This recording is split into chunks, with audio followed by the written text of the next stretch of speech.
They are vital to the ag industry in Idaho, and no one knows their names. And that's why, in the midst of a pandemic, a group of Idahoans decided to start a project to tell the stories of Latinx farm workers in southern Idaho. Stephanie Garibay has more on the goal of the project.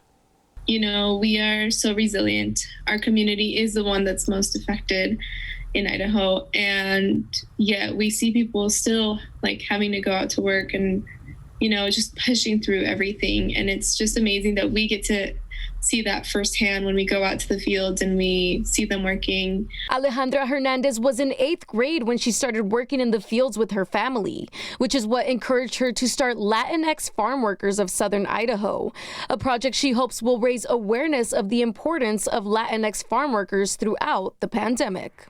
These workers do so much for Idaho, and we hardly hear about them, anywhere. We do hear about the farm families of Idaho or the ranchers, but we don't hear about the workers. Alejandra and the 5 other girls who helped create the project spoke with farm workers about how the pandemic has directly affected them, being one of the communities hit the hardest by the virus. There was one of the workers, we interviewed him just a couple weeks after he had to go bury his father. And if I'm not mistaken, his father died from COVID.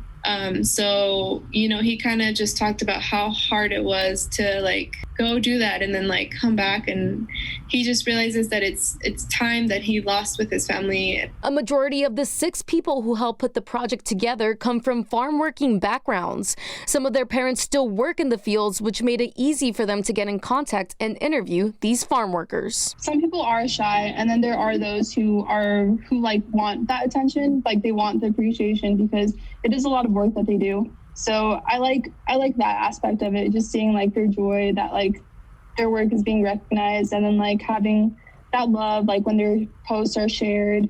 With seasonal farm workers going back home, the project will start to focus on dairy workers moving forward. They say their goal is to keep the project going for as long as possible. Above everything else that's going on, they're still out here doing this really hard work for all of us. In Twin Falls, I'm Stephanie Garibay, Idaho News 6.